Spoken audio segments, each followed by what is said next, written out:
दोस्तों आज हम आपको एक बार फिर से फैक्ट्री में कुछ ऐसी कमाल की चीजें बनते हुए दिखाएंगे जिन्हें बनते हुए देखकर आप हैरान रह जाएंगे। दोस्तों इस वीडियो को देखने के बाद आपकी नॉलेज कई गुना तक बढ़ जाएगी।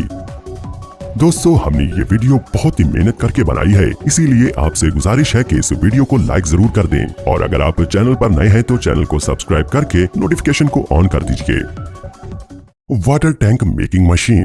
दोस्तों वाटर टैंक बनाने के लिए इस मशीन में 4 मोल्ड लगाए जाते हैं। वाटर टैंक बनाने के लिए इन मोल्ड्स में एक खास तरह का प्लास्टिक मटेरियल पाउडर जो LLDP पाउडर का मिक्सचर होता है उसे मोल्ड में डाला जाता है और फिर इन मोल्ड्स को अच्छी तरह से सील करने के बाद इस चेम्बर को बंद कर दिया जाता है और मोल्ड्स की रोटेशन को स्टार्ट कर दिया जाता है और इस चैम्बर के अंदर लगे बर्नर को भी स्टार्ट कर दिया जाता है। गर्मी की वजह से मोल्ड के अंदर डाला गया पाउडर पिघल कर मोल्ड के चारों तरफ अच्छी तरह से चिपक जाता है और फिर कुछ देर बाद चैम्बर का दरवाजा खोलकर कूलिंग फैन चलाकर इन मोल्ड्स को ठंडा कर दिया जाता है और फिर आखिर में इन मोल्ड्स को ओपन करके चारों मोल्ड्स के अंदर से वाटर टैंक को निकाल लिया जाता है। इस तरीके से वाटर टैंक पूरी तरह से बनकर तैयार हो जाता है। PVC pipe making machine. दोस्तों पाइप बनाने के लिए सबसे पहले PVC पाउडर को कई खास तरह के पाउडर के साथ मशीन में मिलाकर अच्छी तरह से मिक्स किया जाता है और फिर पाइप को अपनी पसंद का रंग देने के लिए अलग अलग तरह के पिगमेंट्स डाले जाते हैं। फिर ये मिक्सचर मशीन में से अच्छी तरह से मिक्स होने के बाद सूख जाता है और दूसरी मशीन में डालकर इस मिक्सचर को गर्म करके एक लिक्विड की शक्ल में बनाकर ये मशीन इसे गोल शक्ल देना शुरू कर देती है और जैसे जैसे पाइप बाहर आता है तो इस पाइप को ठंडा करने के लिए इसके ऊपर पानी डाला जाता है और पाइप का नॉर्मल टेम्परेचर होने के बाद इसे अच्छे से गोल शक्ल देकर पाइप को पैक करने का काम शुरू कर दिया जाता है। Fan making process. दोस्तों फैक्ट्री में तेजी से बड़ी तादाद में फैन बनाने के लिए सबसे पहले इस रोटर में प्लास्टिक की शीट्स काटकर इसके छोटे छोटे टुकड़े लगाए जाते हैं और फिर इसके बाद इस रोटर पर ऑटोमेटिक कॉपर वायरिंग की वाइंडिंग की जाती है। यह मशीन बहुत ही तेजी से इस रोटर पर वाइंडिंग करती रहती है। फिर इन रोटर पर कॉपर वायर की वाइंडिंग करने के बाद इन सभी मोटर्स को हाई क्वालिटी वर्निश में डाला जाता है। फिर इसके बाद वर्कर्स की मदद से इन मोटर्स की electrical wiring, soldering, shaft pressing, grinding और फिर आखिर में एंटी रस्ट कोटिंग की जाती है। फिर इसके बाद पंखे के पर बनाने का काम शुरू होता है। पंखे के पर बनाने के लिए सबसे पहले एल्यूमिनियम की शीट इस मशीन में डाल दी जाती है। ये मशीन इन शीट्स को पर के साइज के मुताबिक पूरे प्रॉपर तरीके से काटती रहती है। फिर इन परों में सोराख किए जाते हैं। फिर इन परों को मशीन से एक ठीक शेप दी जाती है जिससे हवा तेज और सही तरह से आ सके। फिर इन परों को मोटर के कवर से बांधने के लिए इनमें एल्यूमिनियम के एंगल लगाए जाते हैं और फिर मोटर के कवर और परों को पेंट कर दिया जाता है। फिर आखिर में इन फैंस पर कंपनी अपने नाम की मोहर लगाकर इनको पैक करके मार्केट में भेज देती है। Dinner set manufacturing. दोस्तों क्या आपको पता है कि मार्केट में नए नए डिजाइन में मिलने वाले डिनर सेट के बर्तन कैसे बनते हैं? दोस्तों सबको पता होना चाहिए। दोस्तों सबसे पहले सिरामिक पाउडर को लिया जाता है और उस पाउडर को बर्तन के वजन के हिसाब से तोला जाता है। फिर इस पाउडर को इस हाइड्रोलिक प्रेस मशीन में एक प्लेट के सांचे के अंदर डाल दिया जाता है। फिर मशीन के ऊपर से प्रेस किया जाता है। जब ये मशीन ऊपर उठती है तब ये पाउडर एक सफेद प्लेट का रूप ले लेता है। फिर इस प्लेट पर खूबसूरत डिजाइन बनाने के लिए इस प्लेट पर ग्लू चिपकाया जाता है। फिर इस ग्लू के ऊपर एक डिजाइन वाला पेपर रख दिया जाता है और फिर दोबारा इसके ऊपर इस मशीन को प्रेस किया जाता है। जब ये मशीन ऊपर उठती है तब डिजाइन प्लेट पर अच्छी तरह से चिपक जाता है और फिर प्लेट बनकर तैयार हो जाती है। इस तरीके से डिनर सेट के प्यारे प्यारे बर्तन तैयार किए जाते हैं।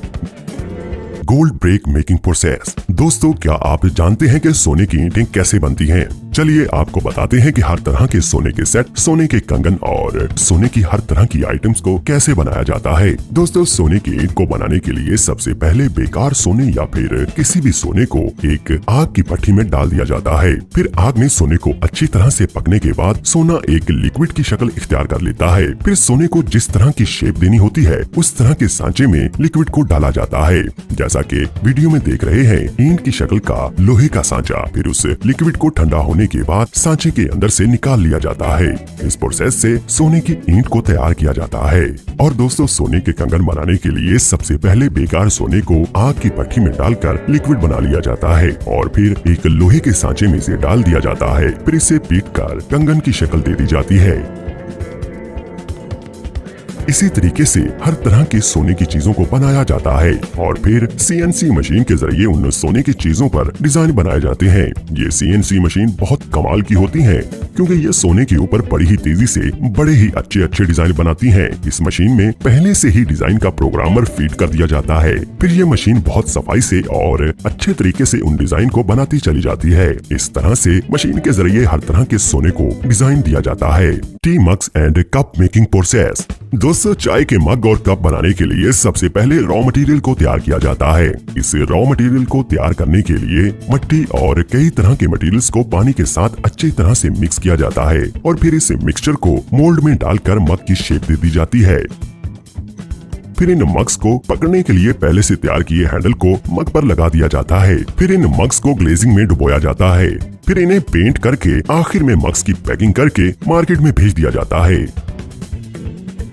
Plastic products manufacturing. दोस्तों, हम अपनी रोजमर्रा जिंदगी में प्लास्टिक की बहुत सी चीजों का इस्तेमाल करते हैं, पर क्या आप जानते हैं कि ये सब प्लास्टिक की चीजें कैसे बनती हैं? तो दोस्तों, आइए जानते हैं कि प्लास्टिक की चीजें कैसे बनती हैं। चलिए सबसे पहले जानते हैं कि बच्चों के प्लास्टिक के खिलौने कैसे बनाए जाते हैं। दोस्तों, प्लास्टिक की कोई भी चीज बनाने के लिए प्लास्टिक के दानों का इस्तेमाल किया जाता है। इन दानों को मशीन में डाल दिया जाता है। इस मशीन के अंदर गर्मी की वजह से प्लास्टिक के दाने पिघलकर पेस्ट की शक्ल इख्तियार कर लेते हैं। मशीन के अंदर कई अलग अलग शेप्स के मोल्ड्स होते हैं जो इस पेस्ट को शेप देने का काम करते हैं। जैसे यहाँ दिखने वाला मोल्ड बैट की शक्ल का है। फिर इस बैट को कंप्रेस किया जाता है और फिर हवा भरकर ये बैट पूरे तरीके से तैयार हो जाता है। दोस्तों, इसी तरह से प्लास्टिक के सभी खिलौने बनाए जाते हैं, बस खिलौनों के मुताबिक मोल्ड की शेप बदल दी जाती है। जैसा कि यहाँ पानी भरने वाले प्लास्टिक के बड़े बड़े लोटे बनाए जा रहे हैं। इस मशीन में प्लास्टिक के दाने डालने के बाद इस मशीन में लोटे की शक्ल देने वाला मोल्ड लगाया जाता है। फिर कंप्रेस करके इनमें हवा भर दी जाती है। फिर ये प्लास्टिक के बड़े बड़े लोटे तैयार हो जाते हैं। और दोस्तों, इसी तरह से बड़े बड़े पानी के ड्रम्स को भी बनाया जाता है। मोल्ड की शेप बदल के कंप्रेस करके बड़े बड़े पानी के ड्रम्स बनाए जाते हैं और इसी तरह से प्लास्टिक के मग भी तैयार किए जाते हैं। इसी तरह से प्लास्टिक की बॉल्स को भी तैयार किया जाता है। प्लास्टिक के दाने मशीन में डालकर इस प्लास्टिक को लिक्विड का रूप देकर इस प्लास्टिक को एक गोल मोल्ड के जरिए बॉल की शक्ल दे दी जाती है और इसी तरीके से प्लास्टिक की कुर्सियां भी बनाई जाती हैं। प्लास्टिक के दाने मशीन में डालकर उसका लिक्विड बनाकर उसे कंप्रेस करके प्लास्टिक की कुर्सियां फैक्ट्री में बड़ी ही स्पीड के साथ बनाई जाती हैं। प्लास्टिक की हर एक चीज को अलग अलग रंग देने के लिए प्लास्टिक के दानों के साथ मास्टर बेस पाउडर का भी इस्तेमाल किया जाता है, जिससे किसी भी रंग की कुर्सी या खिलौना बनाया जाता है। दोस्तों, इस वीडियो को बनाने में हमें बहुत मेहनत लगी है, इसीलिए आपसे एक लाइक और शेयर की उम्मीद रखते हैं। आपसे गुजारिश है कि इस वीडियो को लाइक और शेयर जरूर करें।